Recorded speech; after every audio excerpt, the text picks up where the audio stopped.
Voici l'une des armes les plus dangereuses du monde. L'arc du samouraï est une machine à tuer.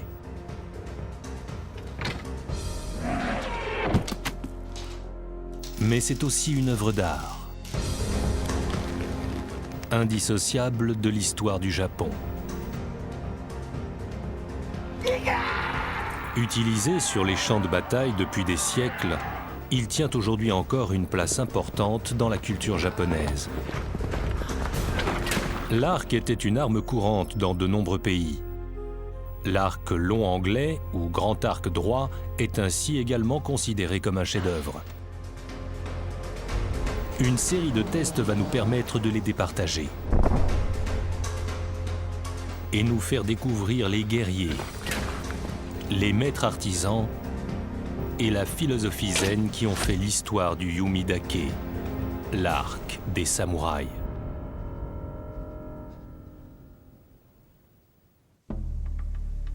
Les armes existent depuis aussi longtemps que l'homme. Aujourd'hui, une balle peut tuer avant même qu'on aperçoive le tireur. Mais autrefois, on avait le temps de voir arriver l'ennemi.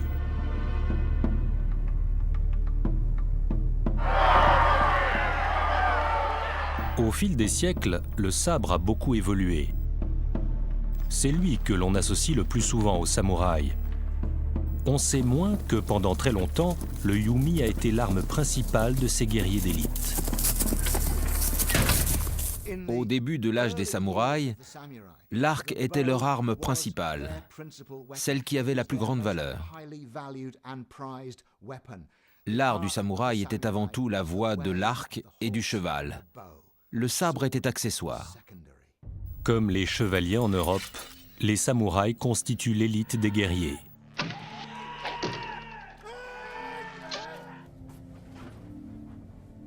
Vassaux des shoguns, les chefs militaires, ils reçoivent parfois des terres en récompense de leur service. En échange, ils jurent à leur maître une loyauté inconditionnelle jusqu'à la mort.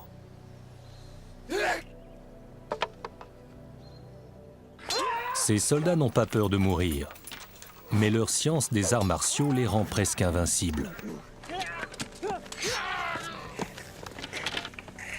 Hakata, 1281. Les archers samouraïs sont face à 140 000 soldats mongols armés de grenades explosives. Contre toute attente, les Japonais sont victorieux grâce au kamikaze, le vent divin, un typhon qui a détruit la flotte mongole. Malgré cette intervention divine providentielle, le yumi devient une arme de légende dans l'histoire du Japon.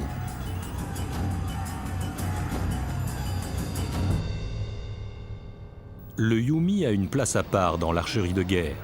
Il se distingue des autres arcs par l'éthique qui accompagne son utilisation. Chaque samouraï s'entraînait à affronter des adversaires du même rang, dans l'espoir de connaître une mort honorable de la main d'un de ses pairs.